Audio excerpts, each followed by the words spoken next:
할렐루야. 서로에게 샬롬 인사 나누시기 바랍니다. 샬롬, 샬롬. 날씨가 아주 대단한 변화를 일으켜서 오늘 제가 오렌지 카운티 쪽에 TV 방송국에 갈 일이 있어서 가는데 자동차 온도계로 91도를 넘어서더라고요. 아주 대단한 더위. 오늘 올 때도 보니까 한 77도 저녁 시간 온도니까 일교차가 날씨의 변동이 얼마나 심한지 더 감기에 조심하시기 바랍니다. 금년도 겨울이 춥고 길었는데 감기에 너무 다 걸렸는데 나만 안 걸리면 어떡하나 이렇게 연연히 하지 마시고 감기 조심하시고 날씨가 추웠다 더웠다 하는데 더 열심히 신앙생활 하시기 바랍니다. 오늘 우리 주제가 뭐죠? 종말론입니다. 그러니까 오늘 공부를 통해서 뭔가가 종말이 나야 되겠죠. 그래서 우리 조직신학 시리즈 6번째 공부도 끝나게 되겠고 다음 주, 그 다음 주 2주간은 휴강하겠습니다. 성경 공부도 휴강하고 기도회도 휴강하겠습니다.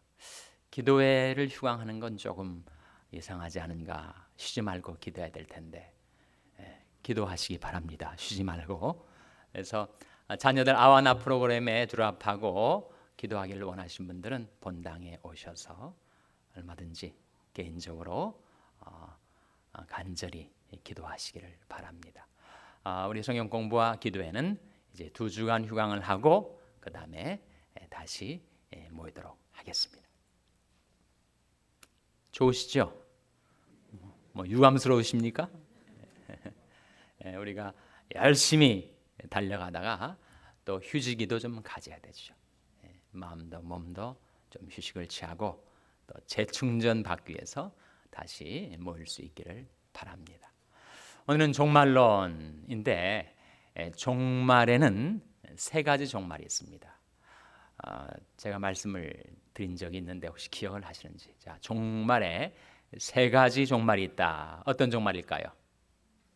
개인적인 종말하고 그 다음에 역사적인 종말하고 그 다음에 우주적인 종말이죠. 개인적인 종말은 뭐겠습니까? 죽는 거죠. 우리가.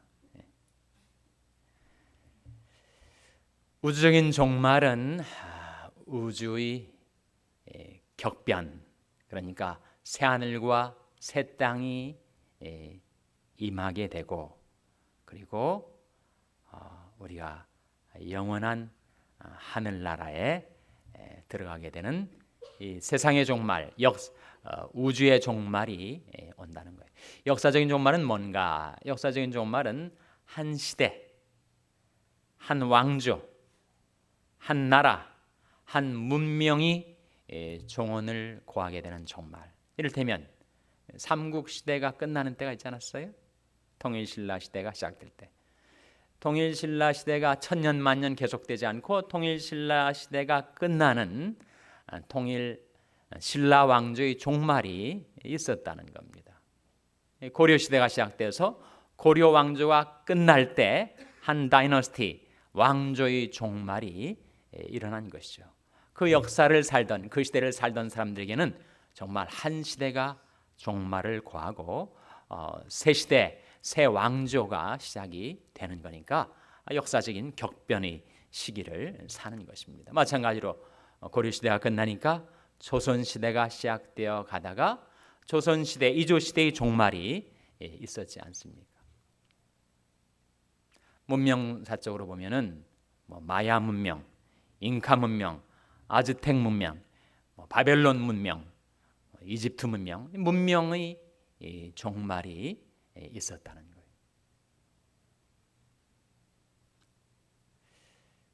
한 사람이 인생에 있어서도 자기 인생의 한 시기가 종말을 고하고 새로운 시기, 새로운 인생을 살게 되는 경우가 있습니다. 우리 일생에 있어서 BC와 AD가 나눠진 그 시점, 그 분기점 언제죠? 우리가 예수 믿었을 때, 교회를 다니기 시작한 때를 말하는 것이 아니고, 모태신앙 가지신 분들은 어머니 모태에서도 있을 때부터 교회를 왔다 갔다 했으니까.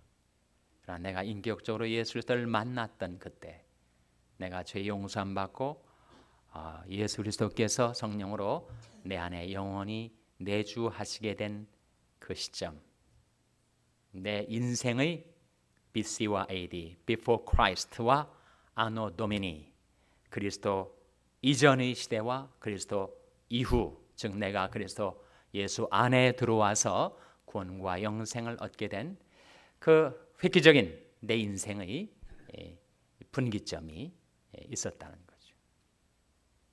그래서 역사적인 종말은 한 시대나 한 나라나 한 문명이나 한 왕조가 끝나는 역사의 격변기, 그 격동기를 살아가는 사람도 있고, 그런 시대의 종언을 한 번도 경험하지 않고 그냥 순탄하게 밋밋하게 그 인생을 살다가 가는 사람들도 많이 있습니다. 오늘 우리가 종말론을 공부하면서 특별히 생각해 보고자 하는 것은 개인적인 종말하고 우주적인 종말입니다.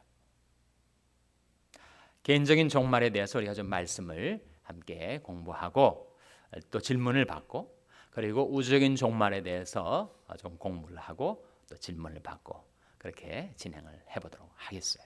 시간이 얼마만큼 가능한지 일단 진행을 해보겠습니다. 개인적인 종말, 사람이 살다가 다 죽죠.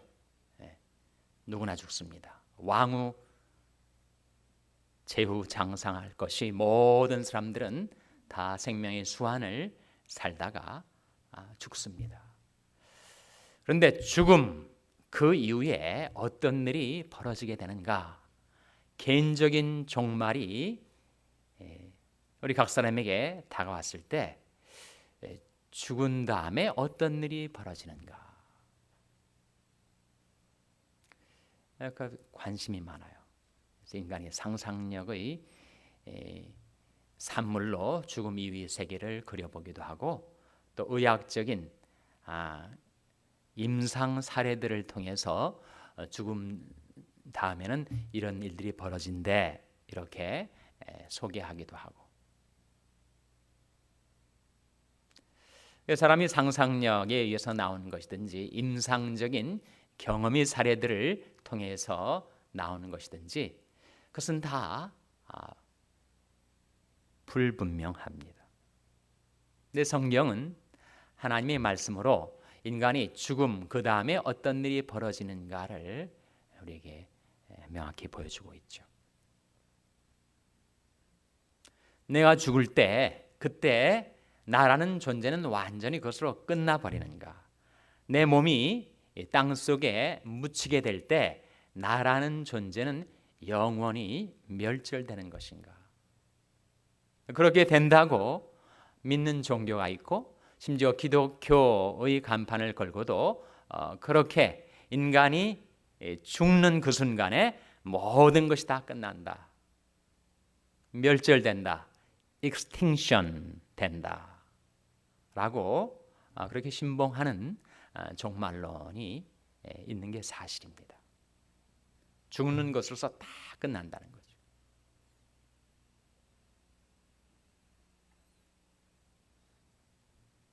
그런데 성경은 죽음 그 이후에도 나라는 존재는 계속된다는 거예요. 내 육체는 땅 속에 묻히고 또 몇 달, 몇 년이 지나면 다 부패되죠. 다 후패되어 버립니다. 먼지가 되어버려요. 더스트가 되어버립니다. 그러나 그렇다고 나라는 존재가 다 그렇게 꺼져버리고 썩어져 버리고 사라져 버리는 것인가? 그렇지 않다라고 성경은 증거하죠. 그 개인적인 종말 이후에 벌어지는 일들을 성경이 뭐라고 말하는지를 몇 말씀을 찾아보도록 하겠습니다. 첫 번째는 누가복음 23장 43절입니다. 찾아보시기 바랍니다. 누가복음 23장 43절. 몇 페이지죠? 신약성경 139페이지 전원을 보시기 바랍니다. 누가복음 23장 43절. 누가복음 23장 43절 말씀입니다. 같이 읽겠습니다. 시작. 예수께서 이르시되 내가 진실로 내게 이르노니 오늘 내가 나와 함께 나구원에 있으리라 하시니라. 누가 하신 말씀이에요? 예수님이 누구에게 하신 말씀이에요? 십자가상에 못 박힌 한 강도에게 하신 말씀이에요. 그 강도가 십자가의 죽음의 고통 속에 회개를 한 겁니다. 예수를 믿은 거예요. 주 예수여, 당신 나라에 임하실 때 나를 기억하소서.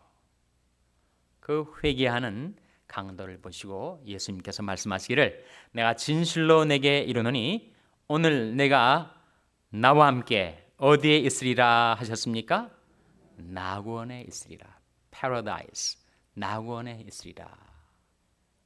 그러니까 죽는데 죽는 것으로 다 끝나버리고 사라져버리는 것이 아니라 그가 오늘 예수님과 함께 낙원에 있게 된다는 거예요.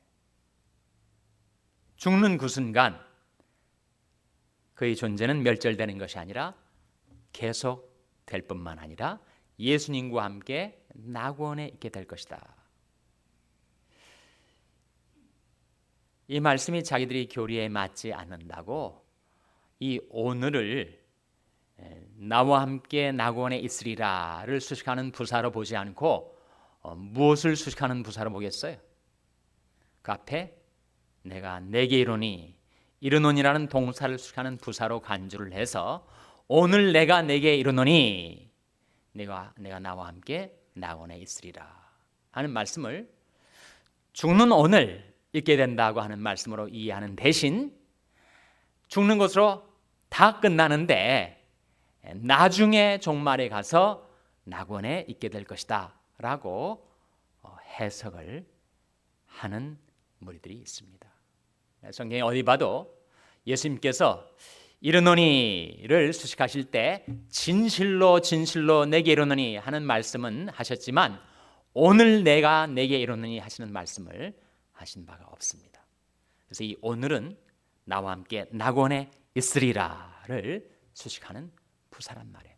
그러니까 예수님께서 지금 십자가에 매달려서 이제 잠시 후에 죽게 될 그 강도에게 오늘 내가 죽는 그 순간에 나와 함께 낙원에 있으리라고 말씀해 주신 겁니다.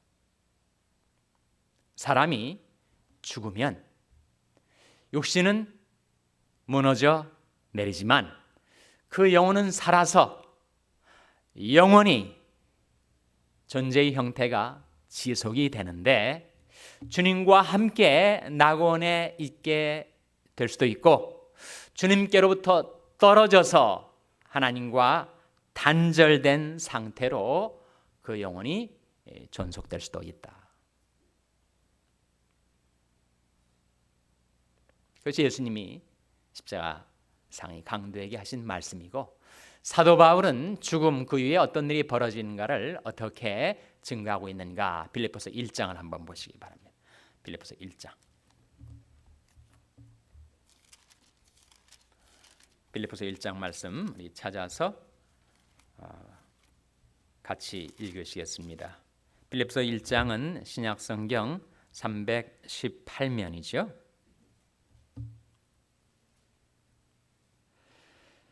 빌립보서 1장 20절에서 24절까지 말씀 한번 같이 읽겠습니다. 빌립보서 1장 20절에서 24절까지 말씀을 한번 같이 읽겠습니다. 시작.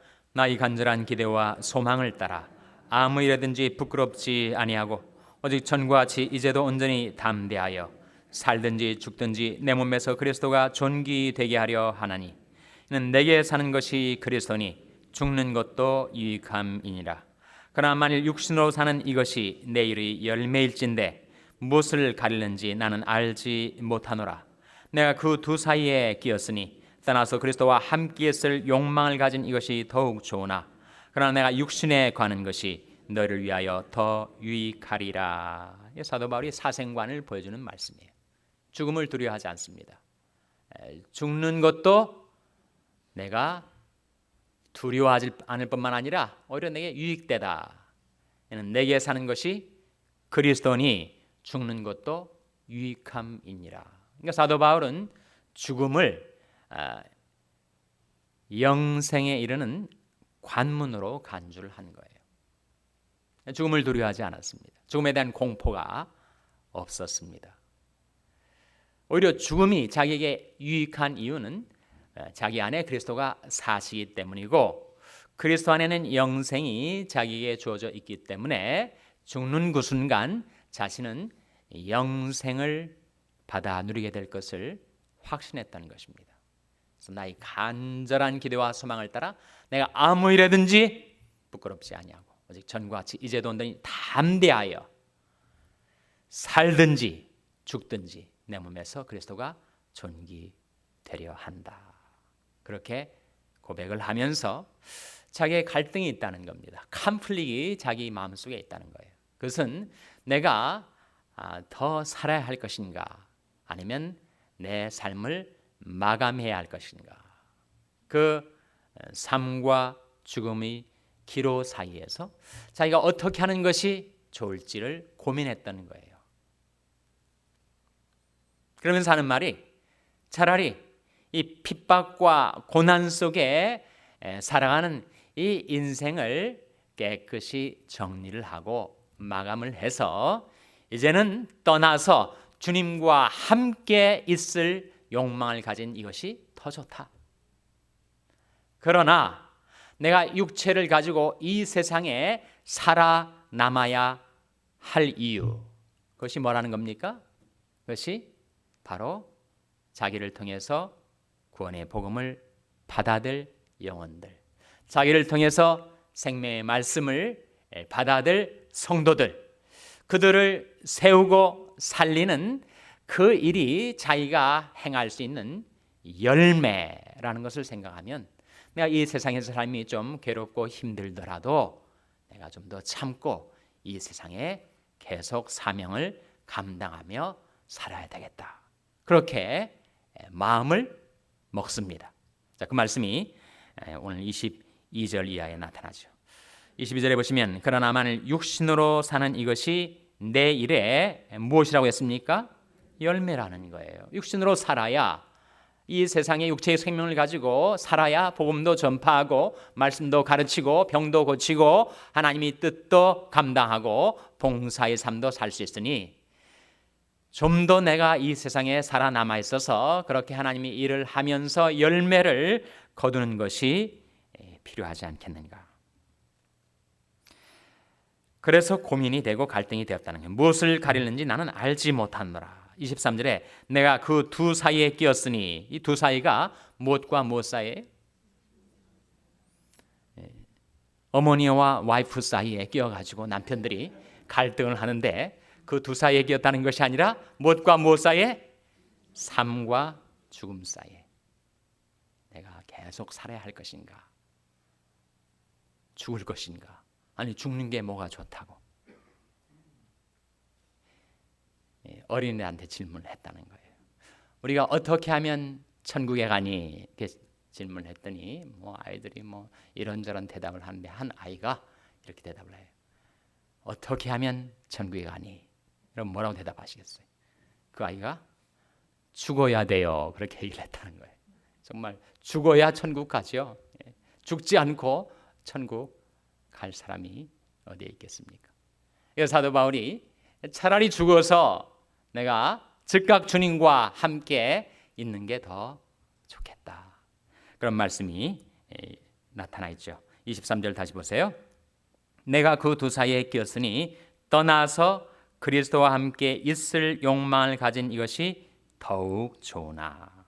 차라리 이 고난 많고 슬픔 많은 이 세상 삶을 계속하느니 떠나서 그리스도와 함께 있는 것이 내게는 더 좋겠다. 개인적으로는 그것을 더 바란다. 그러나 내가 육신에 관한 것이 너희를 위하여 더 어떻게 된다고요? 유익하리라. 그래서 하나님께서 생명 주신 날 동안 내가 사명 감당하며 더 살아야 되겠다. 그렇게 마음을 작정하는 것입니다.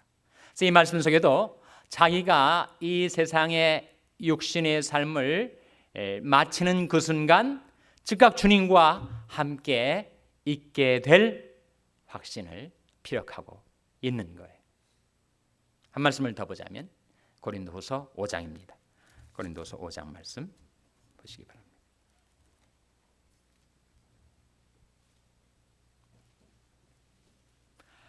신약성경 290면 고린도후서 5장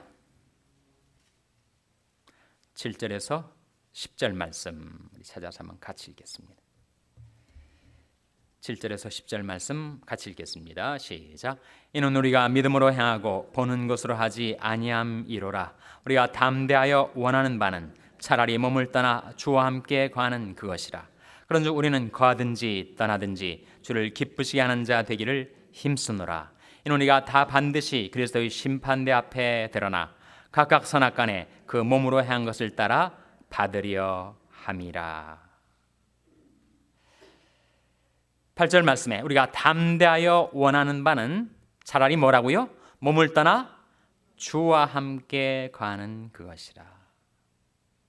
그것이 자기가 오히려 바라는 거예요. 내가 죽으면 곧바로 내 영혼이 예수님께 들려서 영원한 천국에 들어갈 소망을 가지고 있으니 차라리 내가 그것을 더 원하는 바이지만 내가 이 세상에 남아 있는 이유는 내게 할 일이 있기 때문에, 사명이 있기 때문에, 열매를 맺어야 되기 때문에, 남의 유익을 더 구해야 되기 때문에, 자기 개인적으로는 이제 이 고난과 슬픔 많은 이 세상을 떠나는 것이 자기한테는 더 좋은 일이지만, 그러나 내 개인적인 선호를 접고 하나님께 주신 사명을 위해서 살리라 고백을 하면서 10절 말씀에 보시면 9절 말씀에 보시면 그런즉 우리는 거하든지 떠나든지 주를 기쁘시게 하는 자 되기를 힘쓰노라. 그러니까 살든지 죽든지 우리 인생의 유일한 목표, 그것은 바로 주를 기쁘시게 하는 삶이라는 거예요. 살아도 주를 기쁘시게 하기 위해서 사는 거고, 죽어도 주를 기쁘시게 하기 위해서 죽는 거란 말입니다. 우리가 살아도 주를 위하여 살고 죽어도 주를 위하여 죽나니, 그러므로 사나 죽으나 우리가 뭐라고 했습니까? 주의 것이로라. 주의 것이로라. 사도 바울이 삶에 그런 대단한 용기는 어디서 생기는 것인가? 이런 확실한 사생관에서 생긴 거예요.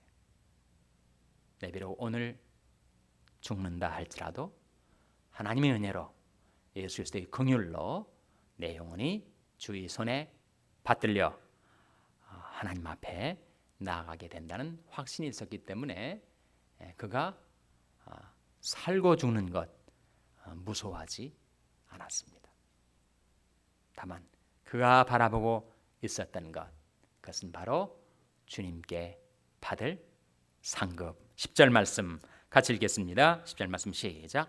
이는 우리가 다 반드시 그리스도의 심판대 앞에 드러나 각각 선악간에 그 몸으로 한 것을 따라 받으려 함이라. 이는 우리는 누구예요? 성도들입니까? 불신자입니까? 성도들이죠. 바울을 포함한 우리는 믿는 자들, 신자들, 성도들을 말합니다. 성도들이 과연 심판을 받게 되는가? 심판을 받지 않는가? 심판을 받습니까? 안 받습니까? 심판을 받습니다.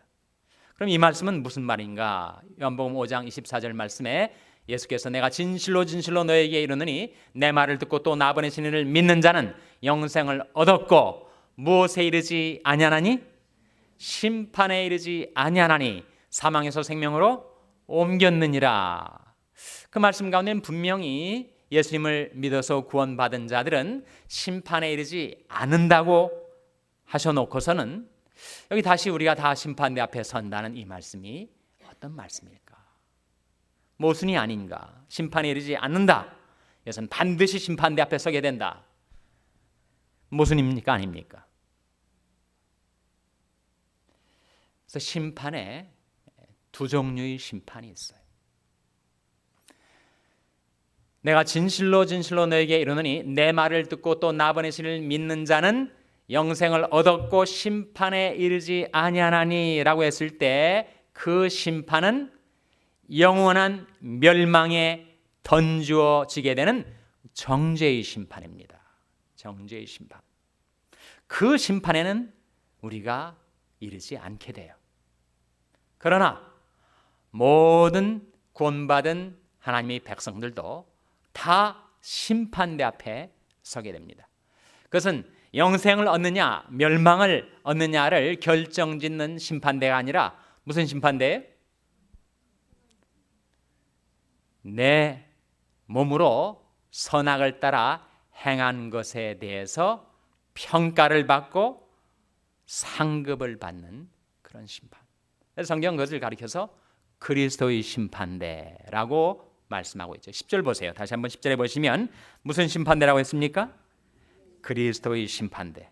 이는 우리가 다 반드시 그리스도의 심판대 앞에 드러나 각각 선악간에 그 몸으로 행한 것을 따라 받으려 함이라. 그래서 여러분, 우리의 삶이 중요합니다. 구원 그 이후에 우리의 삶이 하루하루가 중요해요. 아니, 한순간 한순간이 중요합니다. 왜? 그것이 다 하나님 앞에 카운트가 되고 있기 때문에 내가 받을 칭찬과 상급이 시시각각 지금 레지스터 되고 있기 때문에 하나님의 은혜로 구원받았으니까 내 영원한 운명이 천국이냐 멸망이냐 하는 문제에 있어서 천국적으로 이미 가닥이 잡혔으니까 그 다음 것들은 다 사소한 것들이다. 그래서 구원받았으니 구원은 맡아놓은 당상이고 이제부터는 좀 편하게 살자. 내가 하고 싶은 대로 살자. 그렇게 살 수 없는 이유는 구원 그 이후의 삶이 너무나도 중요하기 때문에 하나님의 은혜로 구원받은 하나님이 자녀된 내가 이 세상에서 내가 어떻게 살아갔는가 하는 것이 낱낱이 다 기록이 되고 평가가 되고 그것이 상급으로 주어질 날이 우리에게 앞에 놓여 있기 때문에 그래서 그리스도의 심판대하고 백보자의 심판대하고 구별을 하셔야 돼요. 요한계시록 20장에 보면 크고 흰 보좌의 심판대가 있습니다. 그리스도의 심판대와 구별되는 심판대. 한번 찾아보시기 바랍니다. 요한계시록 20장.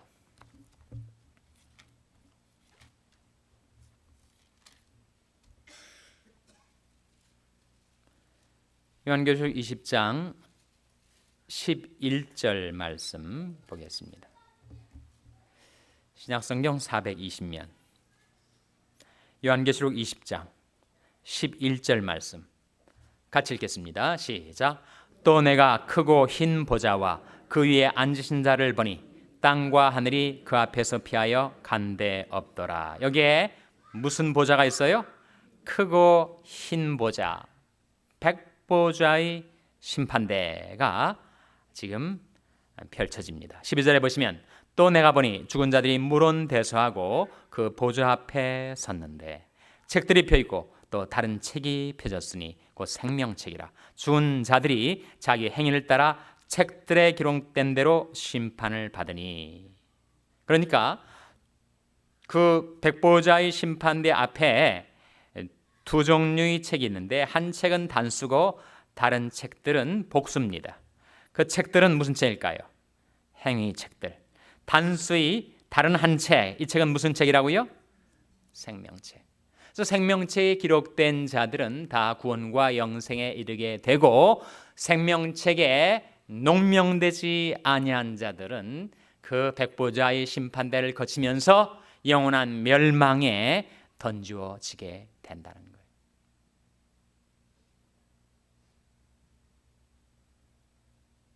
그래서 우리 그리스도인들이 심판에 이르지 아니한다라고 하는 예수님의 약속의 말씀인데, 심판에 이르지 아니하나니라고 했을 때 그 심판은 바로 우리로 하여금 영원한 멸망에 처해지게 하는 정죄의 심판, 그 심판대 앞에는 우리는 서지 않습니다. 그러나 우리들 모두도 다 반드시 그리스도의 심판대 앞에는 드러나서 우리가 이 세상에 어떻게 살아갔는가 하는 것에 대해서 낱낱이 카운트되고 평가되고, 그리고 심판을 받고 상급을 받게 된다는 겁니다. 거기까지 질문 있으면 해주시기 바랍니다. 질문 있으면 해주세요.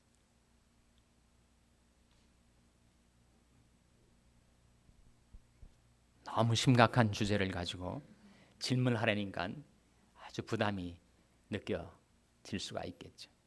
그래도 질문 있으면 해주시기 바랍니다. 예. 네. 네. 네. 네. 네. 네. 예수님의 영혼이 죽으신 다음에 어디를 가셨는가에 대해서는 사실 굉장히 난해한 성경 해석상의 문제가 있습니다. 카톨릭의 그 가르침하고 우리 개신교의 가르침이 차이가 있어요. 카톨릭에서는 이제 연옥소를 말하죠. 그래서 예수님께서 죽으신 다음에 예수님께서 옥에 갇혀 있는 영들에게 가서 복음을 전했다. 이 베드로전서에 나온 말씀을 해석을 하는 거거든요. 그러나 우리는 개신교에서는 예수님이 죽으심 자체가 하나님의 아들이 죽으실 수가 없었는데 우리를 위하여 대신 죽으셨다. 그래서 주님은 주님의 육신은 땅속에 사흘 동안 갇혀 계셨지만 주님의 영은 하나님과 함께 계셨던 겁니다. 베드로전서 3장 말씀을 한번 보시기 바랍니다.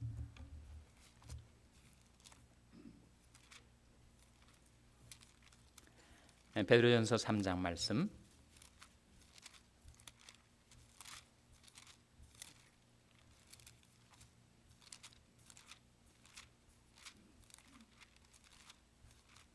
베드로전서 3장 18절 말씀 같이 보시기 바랍니다. 신약성경 380면 베드로전서 3장 18절 말씀 같이 읽겠습니다. 시작. 그리스도께서도 한번 죄를 위하여 죽으사 의인으로서 불의한 자를 대신하셨으니 이는 우리를 하나님 앞으로 인도하려 하심이라. 육체로는 죽임을 당하시고 영으로는 살리심을 받으셨으니. 그러니까 이 말씀 속에 예수 그리스도의 죽으심은 우리를 위하여 대신 죽으신 것이었고, 그 목적은 우리를 하나님 앞으로 인도하시기 위함이었다는 것입니다. 그래서 주님이 육체로는 죽임을 당하셨지만 영으로는 살리심을 받으신 것입니다. 그래서 예수 그리스도께서 죽으셨을 때 그것은 우리를 대신하여 육체로 죽임을 당하신 것이었으나 예수 그리스도의 영은 하나님 앞에 들려 높임을 받으시고 영광 가운데 들리셨다. 디모데전서 3장을 한번 보시기 바랍니다. 디모데전서 3장.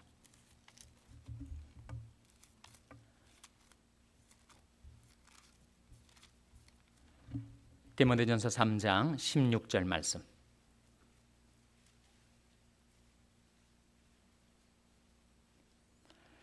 디모데전서 3장 16절은 신약성경 339면입니다. 디모데전서 3장 16절 말씀 같이 읽겠습니다. 시작. 그도다 경건이 비밀이여 그렇지 않다느니 없도다. 그는 육신으로 나타난 바 되시고 영으로 의롭다 하심을 입으시고 천사들에게 보이시고 만국에서 전파되시고 세상에서 믿음 바 되시고 영광 가운데서 올리우셨음이니라.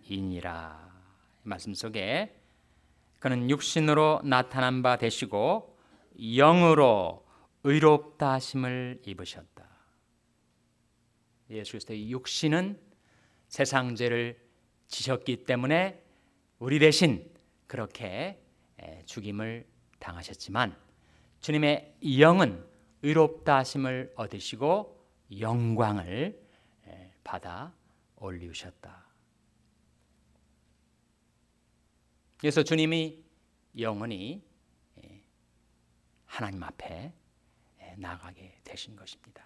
그리고 사흘 후에 주님께서 약속하신 바대로 주님이 영원히 땅속에 묻혀있던 주님이 몸에 돌아와서 주님이 영혼과 육체가 결합되는 그 순간 주님께서 영광스러운 부활의 몸으로 다시 사신 것이죠. 질문 있으면 해주시기 바랍니다. 네. 네. 네. 네. 낙원하고 천국을 구별할 수도 있고 그리고 같은 것으로 볼 수도 있습니다. 낙원을 천국이 대합실 정도로 여기는 그런 해석이 있는 것이 사실입니다만 성경을 우리가 자세히 읽어보면 낙원도 하나님이 계신 곳, 천국도 하나님이 계신 곳인데 낙원을 천국으로 성경이 증거를 하고 있습니다. 그래서 낙원과 천국은 같은 곳으로 보셔도 무방합니다. 네, 질문해 주시죠. 네.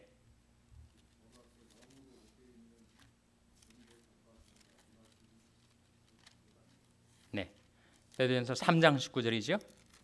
예, 3장 19절. 이 말씀이 아까 제가 가톨릭과 개신교의 그 해석상이 뚜렷한 차이를 낳는 말씀으로 언급을 한 바로 그 대목입니다. 베드로전서 3장 19절에 보시면 저가 또한 영으로 옥에 있는 영들에게 전파하시니라 하는 말씀이 나오죠. 이 옥이 연옥인가 지옥인가, 이 옥이 무엇을 말하는 것인가. 20절에 보시면 그 옥에 있는 영들이 누구인지에 대한 정확한 언급이 나타나 있습니다. 20절에 보시면 그들은 전에 노아의 날 방주 예비할 동안 하나님이 오래 참고 기다리실 때 순종치 아니하던 자들이라. 방주에서 물로 말미암아 구원을 얻은 자가 몇 명뿐이니 겨우 8명이라. 그래서 이 18절, 19절, 20절 말씀을 가톨릭에서는 어떻게 해석을 하냐 하면 예수님께서 죽으신 다음에 그 영이 연옥에 가셔가지고 마치 이 사람들이 지옥에 떨어질 수도 있고 천국에 떨어질 수 있는 그 중간지대인 연옥에 있었는데 그 연옥에 예수님께서 영으로 가셔가지고 복음을 전파해서 그래서 특별히 노아 시대에 죽었다가 예수님이 십자가에 죽으신 그 당시에 이르러서 아직도 연옥 속에서 그들의 영원한 운명이 결정되지 않은 자들에게 때마침 예수님께서 복음을 전해가지고 그들이 구원받을 수 있는 길을 열어놓으셨다. 이 가톨릭 연옥설이 근거가 되는 구절입니다. 그렇기 때문에 거기서 나오는 해석이 사람이 복음을 듣지 못하고 죽었다 할지라도 세컨드 찬스가 있다. 죽은 다음에 그 연옥 속에 대기하고 있을 때 그때 회개하고 예수 믿으면 다시 구원받을 수가 있다.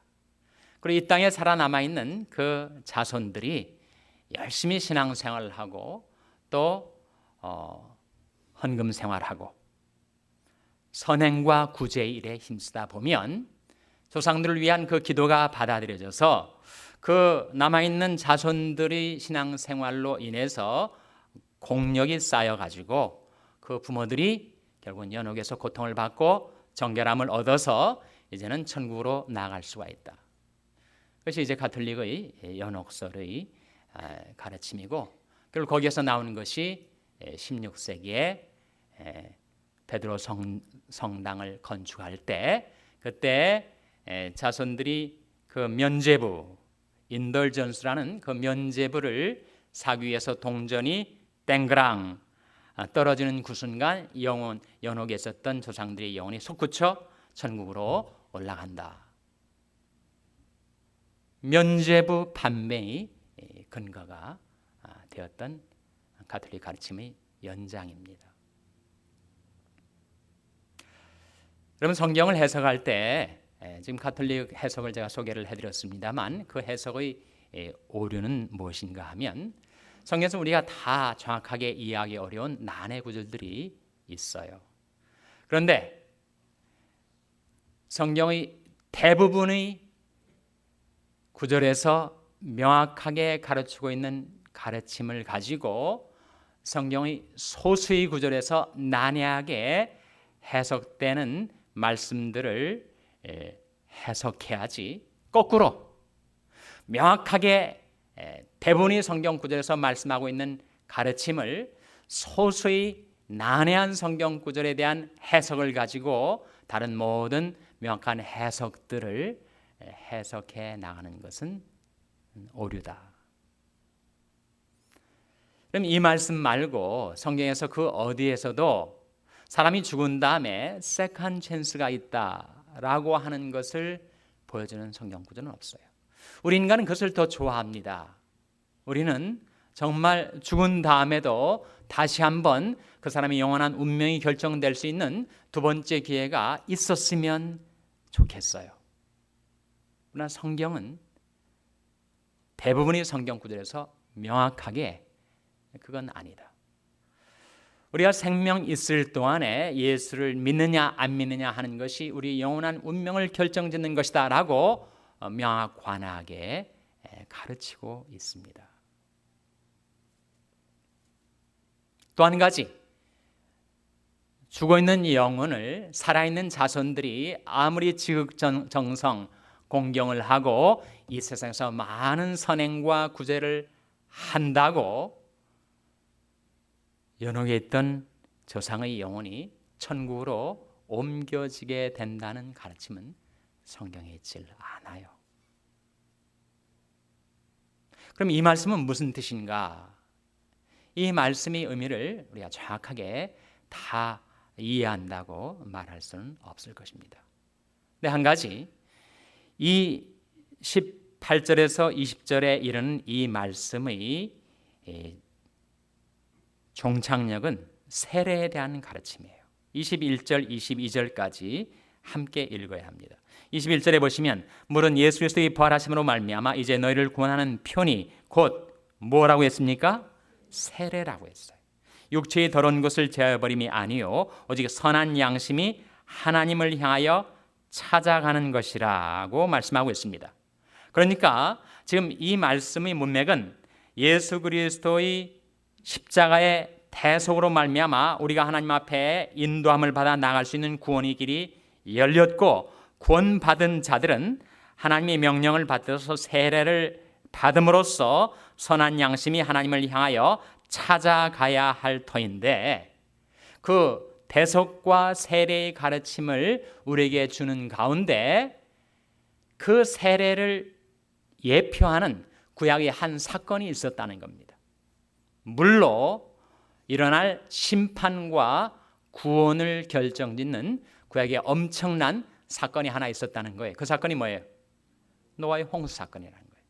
그래서 세례가 구원을 상징하는 것처럼 구약시대의 한 큰 사건이 장차 예수 그리스도를 통하여 일어날 구원과 멸망을 foreshadowing, 예표하고 있는 사건으로서 노아의 홍수를 들고 있으면서 예수 그리스도의 영이 노아 시대에 노아를 통하여 그 당시에도 사람들이 자기가 구원을 받을 것인가 심판을 받을 것인가를 결정할 수 있는 그런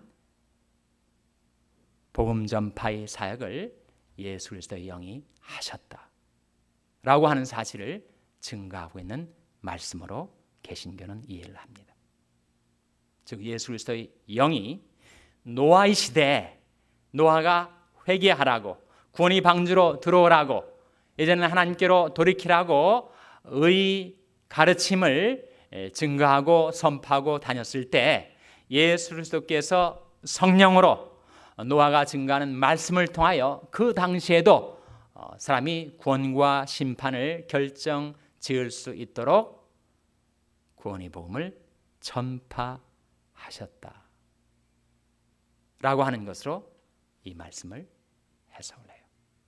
한쪽에서는 가톨릭에서는 이 말씀을 근거로 연옥 교리를 만들어내었고 개신교에서는 좀 더 명확하게 대다수의 성경 말씀에서 가르치는 바 사람이 구원을 받는가 멸망을 받는가 하는 것은 살아생전 그의 회개와 믿음에 의해서 결정되는 것이고 인간의 어떤 행위와 공로로도 한 영혼을 연옥에서 천국으로 끌어올리게 되는 일은 없는 것이다. 사람이 구원과 영생을 받게 되는 것은 오직 예수 그리스도께서 노아의 시대의 영으로 말씀하셨든지 아니면 예수님 당시에 예수님께서 육체의 생명을 가지고 말씀을 하셨든지 아니면 지금 오늘 살고 있는 우리들에게도 역시 영으로 오셔서 우리의 구원의 복음을 전파하시든지 우리가 육체의 생명을 가지고 살아있는 동안에 믿음과 불신을 결정하는 대로 그의 구원과 멸망이 결정되는 것이다 라고 개신교는 이 말씀을 해석을 합니다. 질문 있으면 또 해주시기 바랍니다. 네. 네. 네. 네. 가톨릭의 성경은 우리가 가지고 있는 신구약 66권을 다 가지고 있으면서 플러스 외경이 있습니다. 어퍼크리파라고 하는 외경들이 있어요. 그 외경에는 주디스라든지 또는 므낫세의 기도라든지 등등의 외경들이 있는데 10여 권의 외경들을 자신들의 성경 안에 추가합니다. 그래서 그것이 우리말로 번역된 것이 바로 공동 번역이에요.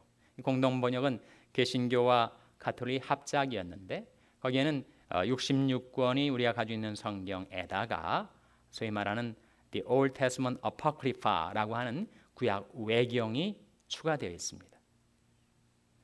또 질문 있으면 해주시기 바랍니다.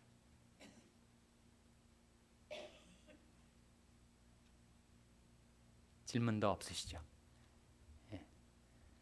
더 질문을 하셔도 제가 나도 모르겠다 그런 질문들을 계속 이제 하실 것 같아서 서둘러서 마쳐야 될 것 같습니다.